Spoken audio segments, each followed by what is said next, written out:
ever walked out of the work only for your phone to beep at you and say it's going to take around 20 minutes to get home? Or maybe you're walking downtown, your phone beeps and says, hey, you looking for your car? Because I remember where you parked it. That's because our phones have been following us. Well, after a 15-minute workout, sweat is dripping down my face. My internal body temperature went up a degree a minute, which raises the potential for heat-related illness.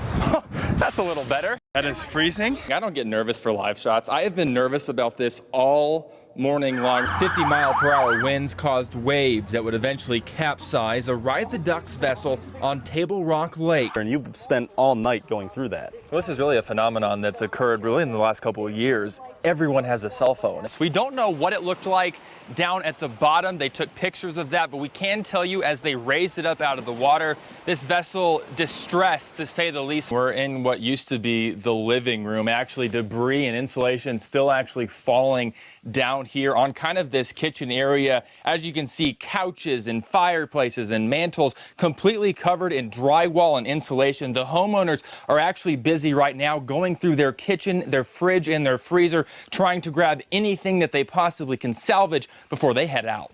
Oh, babe, look at that. Oh, wow. I didn't see all that. And that, oh.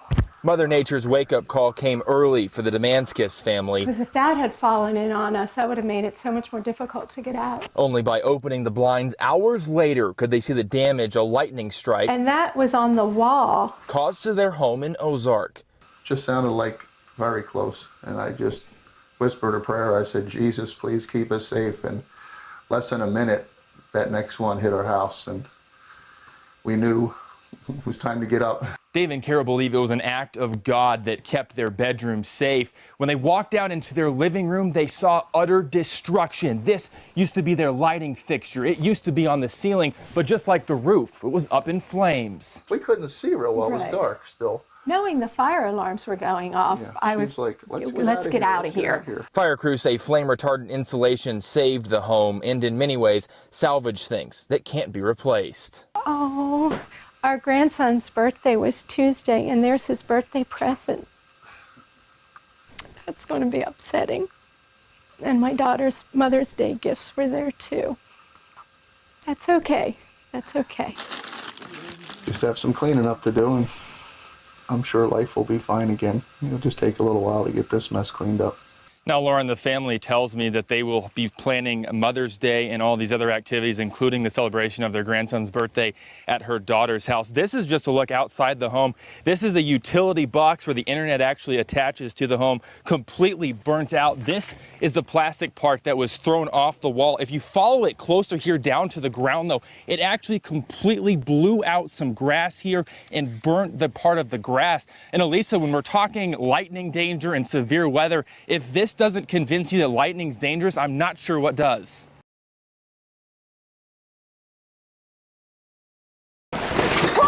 Muhammad, he was the best. In a dimly lit dungeon, the greatest overlooks time outside his own. A corner man of sorts for the men and women pitted against the same fight for their lives. The man in the blue corner needs no introduction. Dr. K, superintendent 18 years now in Nixa, 62 years old. Everything's text or printing or some crazy blend of the two. It's the darndest thing. Stephen Kleinsmith writes his name not for fame, but so that Parkinson's knows who's punching. A 13-year diagnosis has been long enough. You come down here and you kick the pants off of it, and it slows it down, and in some cases may even stabilize it. And I feel very blessed. At times I feel it's stabilizing it, holding it in its place. Rocksteady Boxing operates out of Bodysmith in downtown Springfield. The class has been offered for 2 years. She pushes you. The circuit-based program focuses on balance, coordination, and stability. There's more into it than just we're going to come down and box. Striking stark contrast with everything the crippling disease drains away. It's the best medicine I've ever taken for Parkinson's, bar none. 6 weeks I was rocking and rolling with the best of them. Good. Owner, Left hand. There's Shauna the Piranha. I love hearing that. provides the punchline, 1-1-1. but she also provides the passion. They may not be feeling well. They may not want to. Well, lot of times they'll say, I didn't want to come tonight, but I know I'm going to feel better. Every individual in this class Good job! has been diagnosed with PD. It's the second 30 seconds, it kills you. This boxer There you go, Big Jim. is perhaps the undisputed champ. Good job. 87-year-old I wish I was 20 years younger, but I'm about 40 older. James Morris. I've been all right at 65. If I look like that good, 87, I'll be a lucky man. He entered the ring 3 years ago I lost my brother from it, and that scared the hell out of me. and is determined to fight till the end. I've noticed that I haven't gotten any worse. That's all I'm trying to do, to keep it where it is. People ask me if I'm depressed. Hell no, I'm not depressed. I've had the greatest life in the world, and if it don't get any worse than this with Parkinson's, He'll be all right, Look like you at 87. because in the words of his ever-present corner man, you don't count the days, you make the days count.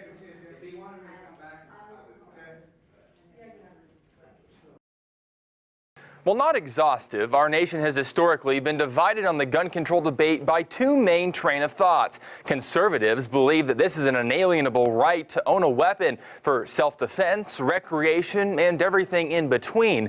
They believe the Constitution protects this freedom the same way it does for speaking your mind or going to church. On the contrary, liberals feel that owning a weapon should be more of a privilege and that regulating guns doesn't infringe on democracy. This divisive landscape has been barren in many regards, with not much mutual ground to agree on. Some, however, have found a plateau, a consensual conclusion that there are just some individuals that should not have access to a weapon.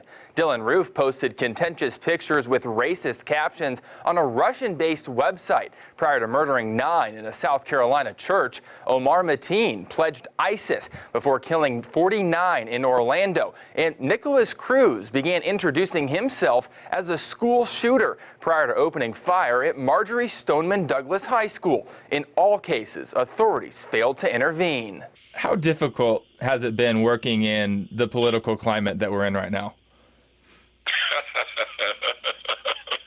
Very difficult. The Extreme Risk Protection Order Act has been read twice now on the Missouri House floor by Democratic State Representative Alan Green. His legislation, House Bill 2664, proposes that family members are given the power to take their loved ones to court, removing their guns in the process if a judge adjudicates them for a mental illness. It's a policy known as a gun violence restraining order, and it's growing in popularity nationwide.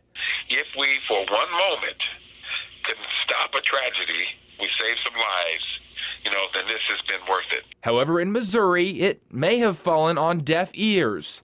Do I see anything actually being done about it? No. But that doesn't deter me from having hope that one day we will get to the point.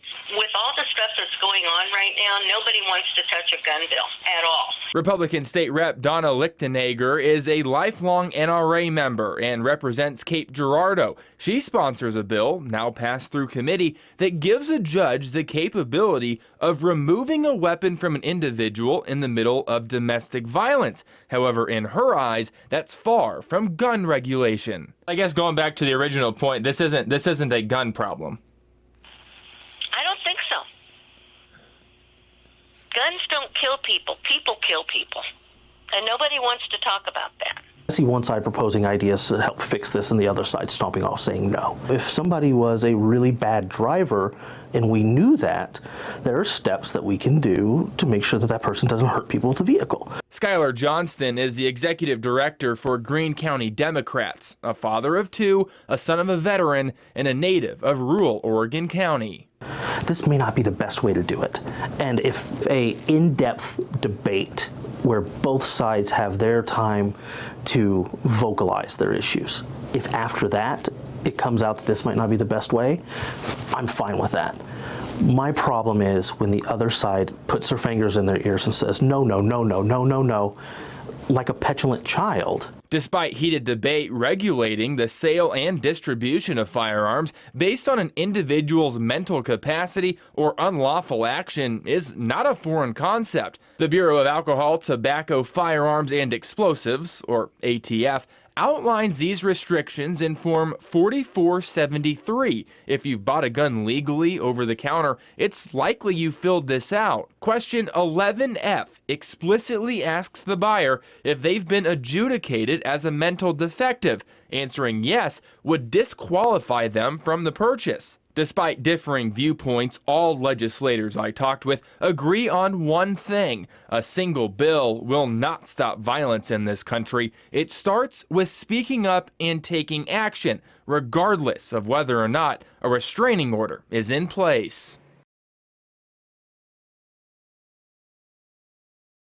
Did he just ask you out and the rest was history? Yeah, I guess you're right. 60 years, boy. There's a few things you should know about this nearly 80-year-old mother of 5 from Kirbyville. The first, I wish you could meet her, is that her real name is Della Andella, but she prefers to go by Lois, and trust me, she's adamant about that. He'd been that picky all his life. The second is that God and family mean everything. She makes dinner after church for everyone, but it's a task that's becoming more difficult with each passing week. For the last 2 months, she's been scheduled for an operation. And I just never really thought of myself as going in for heart surgery. I've had so many others, but heart surgery? 27 years of smoking up until 1982, and a 2004 diagnosis of COPD finally caught up with her. It was my generation to do stuff like that. And they didn't tell us, you know, how you're going to end up. Doctors recommended operating on her heart after she was hospitalized twice in 2017. She lives with a constant shortness of breath and a severe lack of energy. But they say that after I have this heart surgery, that I will be a new woman. So I'm expecting to be a bionic woman. We've been known to bring new procedures time and time again, and we expect to keep doing that. Dr. Robert Merritt is a cardiologist at Mercy in Springfield. His team has implanted nearly 400 new heart valves since 2012 through a procedure called transcatheter aortic valve replacement, or TAVR for short. It's designed for moderate to high-risk patients like Lois that wouldn't survive open heart surgery. She went under the knife on February 20th, and I was allowed in the operating room. Right here. Doctors began the procedure by feeding a catheter the size of a pen up through the femoral artery just above her hip. So all of our access is complete. It pushes upstream to the aortic valve, responsible for delivering fresh blood from the heart to the rest of the body.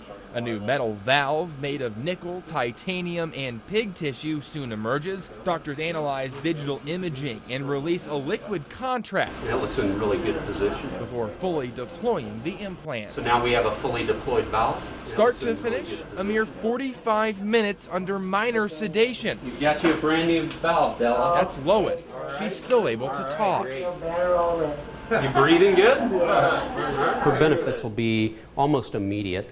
She'll have the ability to breathe and not have to sit up to breathe, right? She'll be able to get out, put all her clothes on, and walk through her house without difficulty now. That's our expectations. And within a week, I think that she should probably be enjoying more activities with her family and getting out of the house.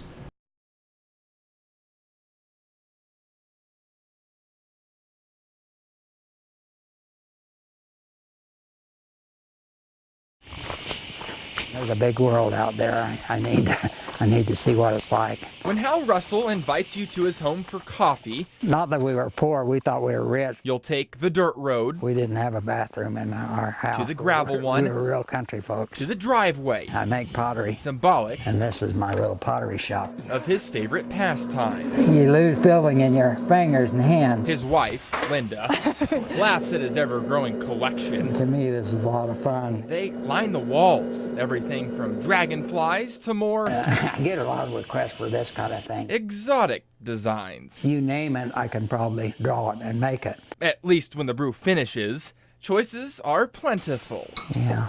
And when Hal begins to open up, as he often does, there are some things you should know. Like how that cup holding your Java... But they didn't have a catcher. ...really wasn't I could catch. His first love. That diamond... I actually played baseball myself. ...belongs to another. If you're good enough and you're lucky enough, you get up to the major leagues, you get what you call your cup of coffee. Hal never made it to the majors. In fact, those dreams vanished when he was just 20 years old. It was in 1968 that Uncle Sam drafted this at-home country boy, enlisting him in Southeast Asia. I was in Vietnam from 68, 69, spent a year in the war over there. And then after that, I kind of, you might say, become a hippie and had a hard time dealing with everything. Some of his closest friends made the ultimate sacrifice during his year of service, and his homecoming wasn't much easier. Didn't have any respect when I come back from Vietnam. His ghosts haunted him for decades. You don't know you have a problem, and I didn't discover that until maybe 5 or 10 years ago, and somebody said, maybe you have PTSD. Hal could have run back to his roots, but instead pedaled in the opposite direction. To me, difficulties are just an adventure. He now competes in endurance racing and was recently dethroned as the oldest man to ever complete the Tour Divide, a 2,700-mile mountain bike race from Alberta, Canada, down to the Mexico border. Just this year, he completed the American Trail Race, over 5,000 miles from sea I can get out there and to shining sea. just forget everything. 62 days, This is it. 18 hours, and 29 minutes. I started out, trying to get rid of my Vietnam ghost, and I realized I'm not going to do that. That's part of me. But I can figure out why am I so lucky to get to do things like this? And somebody asked me, I guess you carry a gun, you have a weapon. No, my gun, my protection is my handshake and my smile. And that, if we'd all do that, we'd have it figured out. Hopes, dreams, resiliency, and defeated ghosts. Don't forget Vietnam. Manifested in miles. I don't have that problem anymore. And jars of clay. I can say I got my cup of coffee, so. In Osceola. A smile and a handshake still works. With cup in hand, Daniel Shedd, Color 10 News, Ozarks First.